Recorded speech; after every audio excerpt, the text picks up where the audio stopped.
This is Tony Hawk's Downhill Jam, a spin-off that turned the skateboarding series into a fast-paced racer. I reviewed the game all the way back in 2007, and haven't played it in over a decade. That is, until now. This is Review Rewind, the show where I revisit my old reviews to see if I like the games more, less, or about the same as I did all those years ago. Join me as I play Tony Hawk's Downhill Jam and rip apart my 2007 review in this episode of Review Rewind.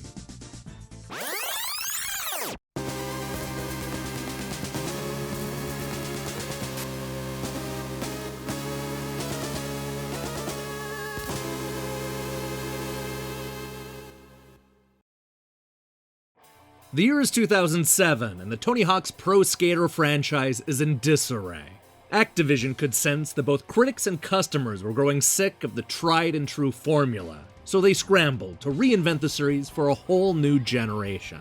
Unfortunately, this led to misfires like American Wasteland, Project 8, and the game we're about to talk about today, Tony Hawk's Downhill Jam. At least I remember it being a misfire. Is it possible that I've been wrong all this time? Instead of leisurely searching for things to trick off of, in this game you're constantly being pushed down a steep hill where you attempt to trick over jumps, grind on whatever you can find, and most importantly, get to the bottom in one piece. If anything, this Tony Hawk is more like Electronic Arts' popular SSX series. It's an intriguing combination of traditional Tony Hawk gameplay and a fast-paced racing mechanic. Unfortunately, developer Toys for Bob can't quite get either of those parts right, and Downhill Jam proves to be more of an interesting concept than a solid Tony Hawk game. For the first time in this entire series, I started to wonder if it was worth wasting an entire afternoon playing a shitty PS2 game. Turns out, I was wrong. Yes, this is a shoddily assembled SSX clone that falls way short of that snowboarding series, but Downhill Jam is nowhere near as bad as my 2007 review lets on. I think part of the problem is that this review was written before Tony Hawk hit rock bottom. You have to remember that this came out before Proving Ground, Motion, and two separate installments using a gimmicky fake plastic skateboard. This was a time when Activision still had to put the full game on a disc and not hide most of the content as an unruly download. Tony had made a few stumbles up to that point, but there were no broken bones. Now that I've seen the bottom, I came out of this replay thinking that Tony Hawk's Downhill Jam isn't half bad. The good news is that every course has multiple hidden paths and plenty of rails to grind to let you pick up speed. This means that while you may miss the shortcuts the first few times through the level, the more you play the courses, the better chances you'll have of actually discovering all the secrets hidden in these locations.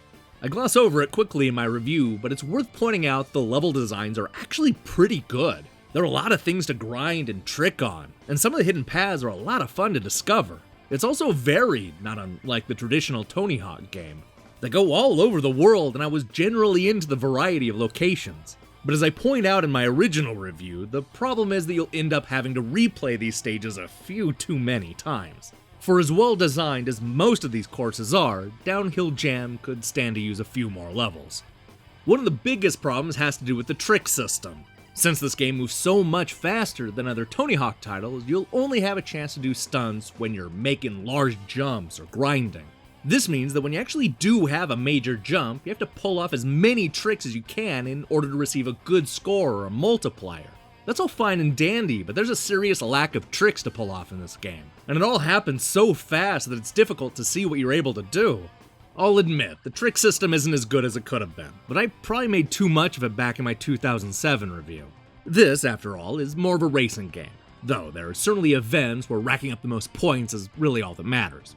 I found that the simple approach worked for me and probably even made it more exciting. Downhill Jam isn't about watching fake skateboarders pull off epic tricks, it's about speeding to the bottom of a hill and earning a few extra points along the way. I mean, the trick system could have been better, but I was way too hard on the Hawkman. That brings up my other complaint. The other characters in this game are cutthroat from the very beginning. Because the races are so short, usually just a couple of minutes in length, you won't have a lot of time to get away from the pack and cement your lead. Instead, you'll be fighting for first the entire time, which sounds like it would lead to some exciting races, but in actuality only makes the last few seconds more stressful and frustrating. Okay, this is the first time in this entire series where I've aggressively disagreed with one of my older reviews. Look, I'll certainly agree that there are some difficult stages, but I didn't find the competition to be as cutthroat this time around. If anything, I found the combat elements to be a little too easy. And once I started using the hidden paths, I found that I usually had no problem getting out ahead of the pack and coming in first. Like I said, there are definitely frustrating moments, but that's true of all extreme sports games. Now, on a somewhat related note, I actually found that the load times were the most frustrating thing about Tony Hawk's Downhill Jam. If you're a perfectionist that always wants gold, then prepare to get used to seeing this load screen. That's a shame, especially given how small some of these levels are. If this were a modern game, you just snap to the top of that hill without even resetting the music. No such luck with the PlayStation 2. As I sat here playing Tony Hawk's Downhill Jam, I couldn't help but feel like everything in this game was done better by the SSX series. If you can ignore the difference between a snowboard and a skateboard, you'll find that these two games are practically identical. And while that should be a good thing, I couldn't help but feel like SSX has done a better job of combining tricks, racing, and an open world. When it comes right down to it, this is the problem. Practically every aspect of the game was done better by the SSX series, so people should probably play those instead. But there's one thing that my review is forgetting about, and that's the locations found in Downhill Jam. You can't grind on the highway or trick off of a bunch of boats in SSX, and these more relatable locations definitely help make the game stand out. It also helps that the formula is a lot of fun, no matter if it's on snow or concrete.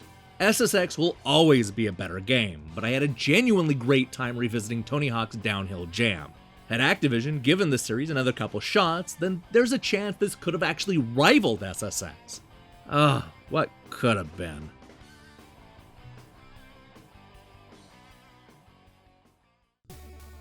Hey, thanks for watching this episode of Review Rewind. So here's the question I have for you. What's your favorite Tony Hawk game? For bonus points, what's your least favorite?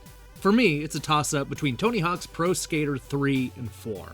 I ended up buying a special computer part just to play Part 3 online long before Sony released their adapter, so I'd probably go with that one. Let me hear your thoughts in the comments below. In other news, I'm currently hard at work on a bunch of reviews. We'll also return next week with a new episode of Review Rewind, so I recommend you click that subscribe button and support what we're doing here. Until then.